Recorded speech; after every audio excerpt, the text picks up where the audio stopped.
Bismillahirrahmanirrahim. Assalamualaikum warahmatullahi wabarakatuh. Di sini saya Noval Farhan dengan nomor WP 20 10 11 52 63 024 8 akan menjelaskan jawaban yang saya isi pada saat UTS kemarin.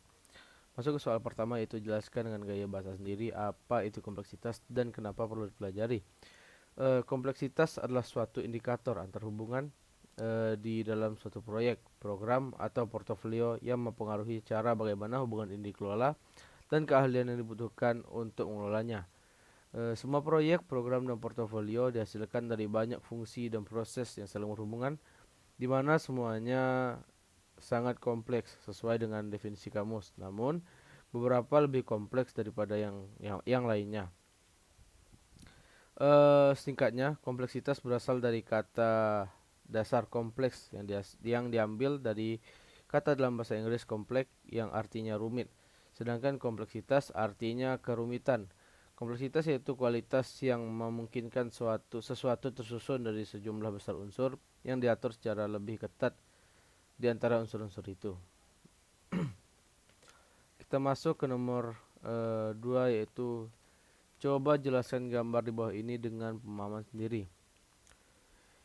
Ini merupakan grafik yang digunakan untuk menghitung kebutuhan ruang dan waktu. Menghitung kebutuhan waktu algoritma dengan mengukur waktu sesungguhnya dalam satuan detik ketika algoritma dieksekusi oleh komputer, bukan dengan cara yang tepat. Kita masuk ke nomor 3, yaitu menurut saudara bagaimana cara menghitung waktu sebuah algoritma.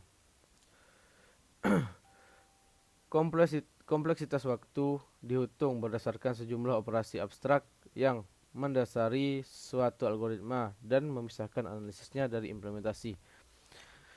Dan mengukur jumlah tahapan komputasi yang dibutuhkan untuk menjalankan algoritma sebagai fungsi dari ukuran masukan dan dengan menghitung banyaknya instruksi yang dieksekusi.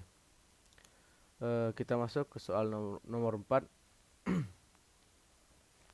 Berikut contoh data yang sudah terurut. Bentar. Dari data A ini kita disuruh mencari angka 4 dan angka 12 dengan left 1 dan right 7. Dan beberapa loop yang terjadi dari masing-masing kasus, dan setelah itu ditentukan best case dan worst case-nya. Untuk kasus pertama, cari angka 4. Untuk loop pertama, rumus untuk mencari mid adalah left plus right per 2, jadi 1 tambah 7 per 2. Dan kita mendapatkan hasilnya 4. Jadi pencarian dihentikan sampai di situ karena data sudah ditemukan.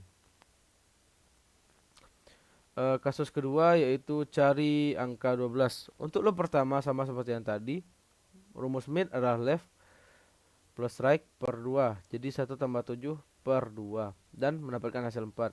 Jadi hasil yang kita dapat belum sesuai dengan angka yang kita cari, maka kita lanjut ke loop kedua. Tapi sebelum itu kita cari dulu left yang akan dipakai untuk mencari mid pada loop kedua. Dengan cara left sama dengan hasil mid pada loop pertama plus 1, berarti 4 tambah 1 dan mendapatkan hasil 5. Lanjut loop kedua, mid sama dengan left plus right per 2, jadi 5 tambah 7 per 2 dan hasilnya 6. Jika angka yang dicari masih belum ditemukan, maka lanjut ke loop 3. Namun sama seperti tadi, cari dulu nilai left yang akan digunakan pada loop ketiga nanti dengan cara left sama dengan hasil mid pada loop kedua plus 1. Berarti 6 tambah 1 dan hasilnya 7. Kita lanjut ke loop ketiga, mid sama dengan left plus right per 2. Jadi 7 tambah 7 per 2 dan hasilnya 7. Jika angka yang kita cari masih belum ditemukan, berarti data tidak dapat ditemukan karena batas pencariannya hanya 3 kali loop. Kita masuk ke soal yang kelima, hitunglah waktu algoritma berikut. Jadi untuk mencari waktu algoritma, kita harus mengurutkan data yang belum diurutkan dari yang terkecil sampai terbesar sesuai dengan program.